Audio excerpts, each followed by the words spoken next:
back for part 2.1 or something like that. Ammertime Podcast. Yeah. So today we're going to talk about what we're up to. We have quite a bit to talk about, I guess, because I've started a whole new army and Lasse has a big project in the works. Yeah. But first, I think Jonas is going to talk about what he's been doing in the hobby. Yeah, I've been just working on my Skavens. Today I got an old second-hand army. So I've just bumped up a lot of models and a lot of new units. How many rats do you have now, Jonas? I think I have 300 rats and I got a lot of stuff. So I need to sort everything out and see how everything is going. I've been trying the Jesliers the last couple of games. They're really good. Yeah, they're really doing work because they just have this stable damage output, and when you join an engineer, you can threaten a lot with the engineer in the magic phase, because you can give the Jesliers +1 to hit and an additional armor piercing. So with 1 or 2 dice, you can threaten your opponent. You pretty much have to dispel it if there's something that's going to get shot. Yeah, and even without the +1 to hit, they are still doing a lot of work. They killed the black coach this game. Yeah. And I just played Henry, and I killed off his black coach in 2 rounds of shooting, and we ended the game in like turn 4 or something like that. Yeah, everything died. Yeah, because I failed a charge and I played shit. So we ended it in turn 4. So they could have done more work, but I'm very happy about them. And they kind of took over the position of the cannon. The cannon it's not really doing work. I tried it a couple of times in this new edition, but it kind of feels like it's missing a lot, and even when it hits, it just rolls low strength, so it's too unstable. So I turned to the Jesliers instead, even though I'm using 10 Jesliers in 1 unit, so that's 170 points. Do you think it would be better in 2 units of 5? No, because you have the buff from the engineer. Okay, buff yeah. both the units. That makes sense. You don't bubble it or anything like that. No, it's only the units he's with, and he gives +1 armor save as well. So when he casts a spell, the Jesliers will have a 3+ armor save against shooting, and then I give the engineer magic resistance 2. So Even if I cast a magic missile on you. Yeah, that was sneaky. I didn't think sneaky I was gonna cast a magic missile on you, but I didn't get the chance. Yeah. And then I didn't see that one coming. So they're just really hard to kill, and with 2 wounds per model, you need to do a lot of wounds to them from regular shooting, or charge them off the table. That's one way. So And you've also been doing some painting. The recording device is sat next to a 99% finished doom wheel. It looks fantastic. yeah, well, perhaps when it's done, we'll put up some pictures. Yeah, we can post a picture in the YouTube, like the video, whatever like that. But it's quite cool. There's like the red and blue wires for like positive and negative, and the base is really nice, and it's fantastic. It looks really I'm good. very happy about it. And by the way, if you didn't know, we are on YouTube now, so I would suggest that you go and join us and help us create a community. And, You know what? We've had loads of subscribers. Like, What? I don't know how many, and you can probably tell if you're listening to this. You probably subscribed. Hopefully, please subscribe.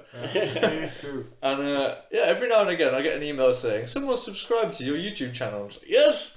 I think maybe we have like 20 subscribers or something like that. That's Cool. quite good. It's nice to commit to the community, and everybody's just pitching in. We feel a little bit bad because we haven't helped for a while, but we're trying our hardest.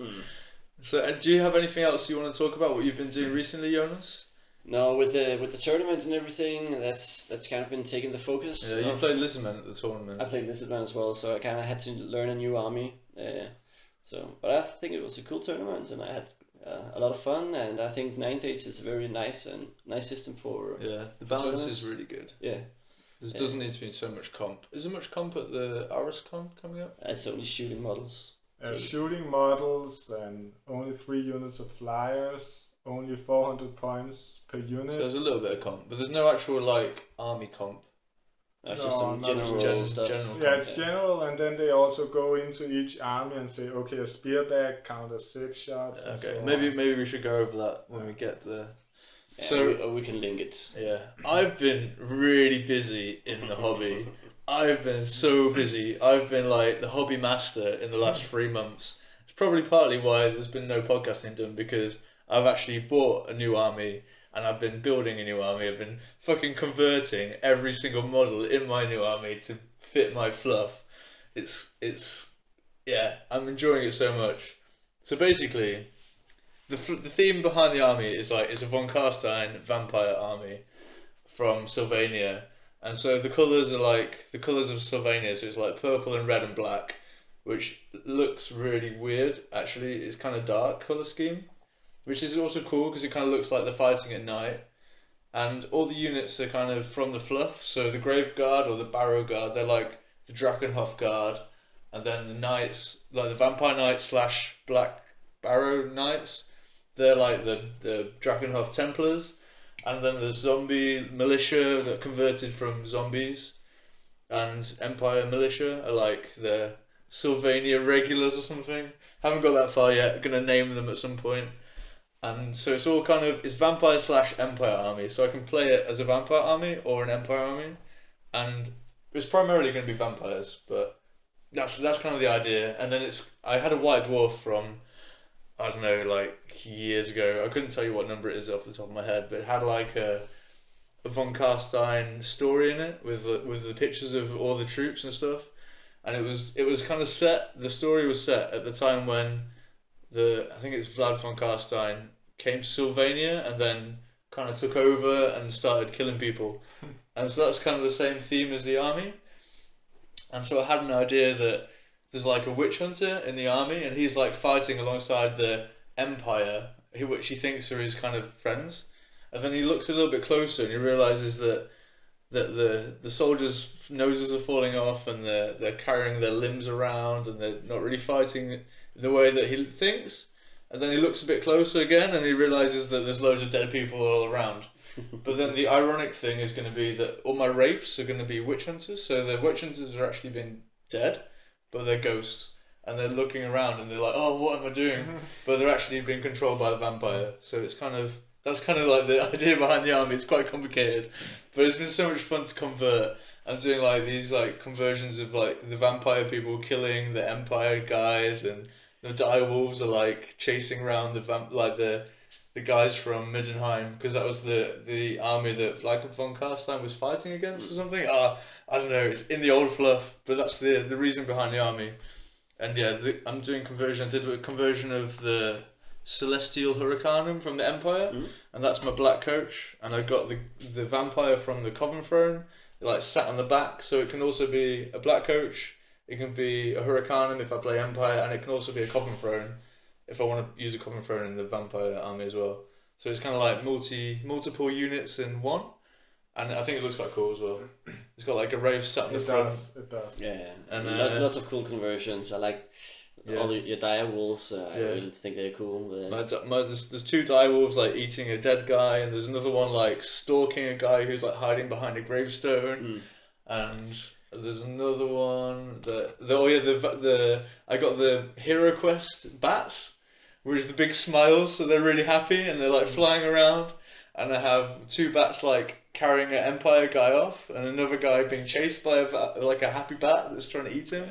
Now we just need to get everything painted. Yeah, everything needs to be painted. When everything's painted, we'll link to the to the pictures and perhaps start a blog about it. That could be cool. Actually, maybe that's a good idea for the Ninth Age site. There's enough blogs on there. I think that one more wouldn't hurt. What other conversions have I done? There's going to be one on the champion of the Black Knights.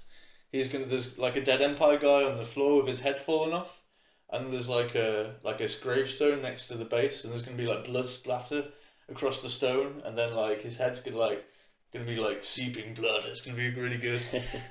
So yeah, I've been doing loads of hobby recently. Nice. I've just about got 2,400 points. I've played 4 games now with the vampires. I think they're a fun army to play with. It's completely different to elves. It's the polar opposite to elves. Have no shooting, no not much mobility, even though I'm playing like Von Karstein with a big bubble. Yeah, it's very different to what I'm used to, and it's a big learning curve as well. I played Ulrik against his orcs with his Aroscon army, and I smashed his face. The vampire like killed the orc and like the big guy, and the skeletons with parry were so good. But how's your initial thoughts on the codex, or the army book, and how it's playing out? And So my initial thoughts were it's really shit and I don't know how to win. And then I took the army to the table and I won. So it was kind of like, I think you don't really realize like 30 barrow guard with great weapons are more durable than you think, especially when you have the bound spell that gives +1 attack or rerolls to hit, or like magic buffs that you get, and you can just heal them back if they die. So they're just so durable. Like 20 zombies or 20 skeletons, especially. I'll tell you what, the skeletons with parry, I was so worried about, do I give them spears, because spears are really good now with armor piercing, or do I model them with shields, hand weapon and shield, because I wanted to kind of obviously play with what I have on the models, and in the end I went with like the hand weapon and shield for parry.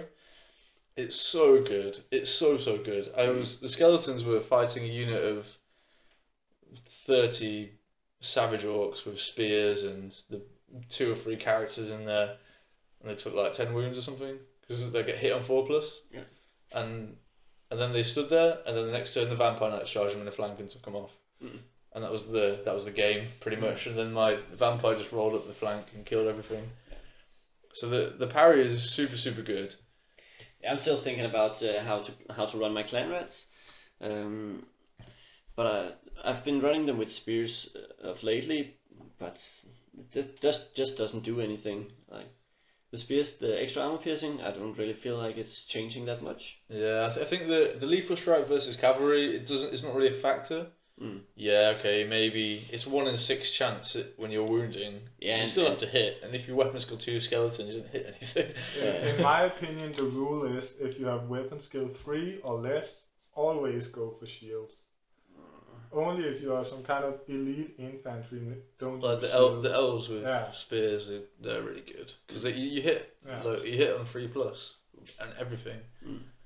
Pretty much. So like if you have cheap models like clan rats or skeletons and stuff like that should just tank, use the shields. Yeah, the skeletons are there to be a tar pit to slow people down, and the shields just help you so much.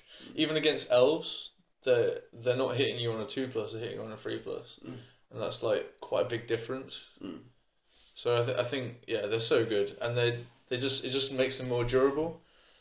I'm actually quite excited about the new rules for the BSB, because like today I lost combat with all the everything. It was what, 16 or something like that. Like the BSB caps it in the new rules. If you're steadfast, the BSB I wasn't steadfast, but if you are steadfast, then the BSB caps the crumble, but to 10 or 15 if you're zombies, I think. Okay. So if you're 40 zombies and you lose combat by 10, then or 20, it's capped. Is it in the unit or is it in the bubble? It has to be within the bubble, and you have to be steadfast. All right. The BSB bubble. Nice. And I think that actually makes the vampire courtier better, because right now it's shit, doesn't do anything. Yeah. We have new army books coming up in a couple of days. Yeah. And like that's like next week. I think it's next week. It's in March, so in the next few weeks they will be out. Quite excited. I want to get my new vampire army book, and I have my next project is to build a Terrorgeist / zombie dragon. I was thinking about doing a griffin conversion, but then I was like, nah, I want to go with like a dragon. It's gonna be more fun, but I want to wait and see what the new army book comes out with, because the base size, you can upgrade the dragon to like a bigger base, and right now he gets an extra weapon skill and extra armor save. I don't really think it's that good. So I want to see if the new dragon is going to be on a small base or a big base before I do it. But I'm looking forward to that. Yeah. So, but Lasse, what you been up to? I have, like Henry, been very, very, very busy. I'm super busy. super busy. I'm preparing my Beastman army for the big tournament in Aarhus called Aroscon. And next to that, I have been very busy starting up a small business where I sell magnetized movement trays and magnets. I bought some. Yeah. But I haven't bought the magnets yet because I have no money. But I get paid on Monday and I'm going to buy some magnets. It's on my list. And the idea behind the shop is that all the revenue I get from the shop is reinvested into creating new products that are 9/8 related. So I do like movement trays. You made magic cards, right? No, I don't do the magic cards because I'm not allowed. Okay. You were going to do the magic cards. It was a plan, but now I will do related stuff like movement trays, transport cases. I'm trying to do prints on aluminium, so you can print banners on aluminium. Yeah, that's a good point actually. Lasse has just built a new BSB, right, with aluminium banner. Yeah. You made it out of a Coke can? Yeah, I made it of a beer can actually. Beer can, of course. We're in Denmark, what can we say? And I did print straight onto the beer can, and I washed it. And super good. We can put a picture on there. Yeah, we will put a picture, and I also have my Facebook page. Right now everything is in Danish, and it's called Magnetiske Movement Trays. Which in English means magnetic movement trays. We'll put a link on the show notes. Let's put a link, and I will also change the name. Something a bit more international. Yeah. And that page, you can see all the movement trays, you can see the magnets, but it's also like a blog. So I put on pictures of all my new Beastman models. I put up lists, all the best army list from Cardiff Grand Tournament in the UK. Is up there, so you can see the winner list. I think second and third. I think what's the most interesting thing actually about your movement trays is not just the fact that it's magnetized, because I mean everyone knows that magnetized movement trays are just 10 times better. Because shit doesn't fall over when you knock it, or when you're a bit drunk and you just knock the table and everything falls over. It's not just that; it's the transportation that is so faster. Like, I think you have a video on your blog. Yeah, I have a video as well on my Facebook. It's in Danish, but I watched it and it was fascinating how quickly it takes to set up a game and how quickly it is to pack down a game. So maybe you just want to explain how it works with your personal travel case and your units that you have. Yeah, you can buy a plastic case or plastic box in IKEA, and you can glue magnets in the bottom of it's like strips, right? No, I just glued like all the small magnets on the bottom of the box, and then you have your movement trays, which are made of they are made of metal with a wood rim, and you glue magnets under your models, so your models stick to the movement tray, and the movement tray stick to the box, magnets in the bottom of the box. Exactly. So every time I play, I put the box in behind of my car, and even if I do a hard break, stop kind of thing, and they are just standing there, I meet up with my friends, I take off the models, they are ready on the tray, on my big Skaven army also. I play, then I pack it down in 5 minutes and go home.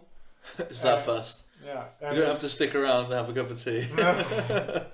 And also, if you're riding a bike, you can do the same with a smaller plastic bag. I also have a transportation system for my Skaven army when I'm riding a bike. So it is possible. Yeah, right now I have this new vampire army with, like, it's the first ever time in my entire life that I've had a unit that's bigger than 30 models.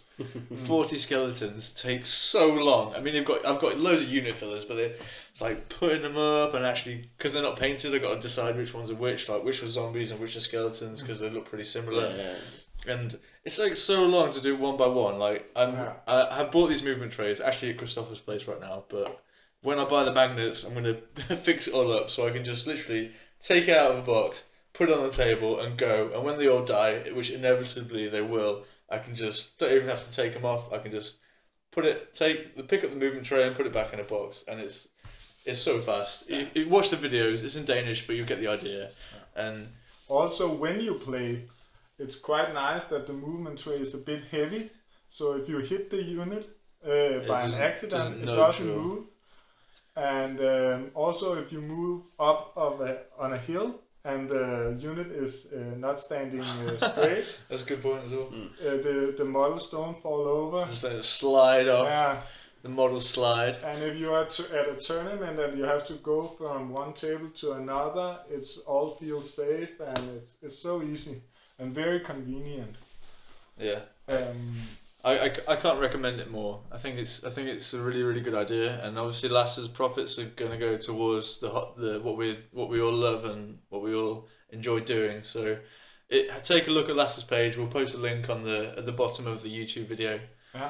Yeah. And just to move on to maybe the next subject, we are sponsoring what is it called, presents? The prizes? The prizes, yeah, for the best painted army at Aroscon, the big tournament in Aarhus, where we will go. When is the tournament? It's next week. It's Is it next weekend? Yeah, from the 4th to the 6th. They still have play. Is it still open? I haven't signed up. Yeah, there's one ticket left. One ticket left. Yeah. Oh. How many are going? Is it like 30 or 40? 30. It's a big event with a lot of different games, but the 9H tournament is 30 players. 30 players. Yeah, 30 players. We actually had quite a few at Gentlemen's and Dolls. There must have been how many teams? Like 20 teams of 2, so 40 players. Yeah. But that's Copenhagen, so it's a bit more bigger scene. Yeah. And in Aarhus is a bit. I guess it must be a little bit smaller, but 30 players is pretty good. And how many of us are going over there to? I think play? I am going. Ulrik is going. I know Rasmus is going. And a lot of the ETC players are going. Thor Madsen and Rasmus and Ulrik. So there's quite a few guys going from Copenhagen. And Alexander Lerbrand, who's on my ETC warm-up team, is also going. Cool. So kind of all the old ETC guys are kind of all the good players slowly rallying around 9th age. Yeah, for the new guys, ETC is those who play at the European tournament. Yeah. I actually something which I thought was really nice this week. I had a friend of mine, Thomas. He was actually the first guy I played Warhammer with in Denmark. So hi Thomas, if you're listening. You're probably not. I don't think so. But anyway, after Age of Sigmar dropped, I know Thomas quit.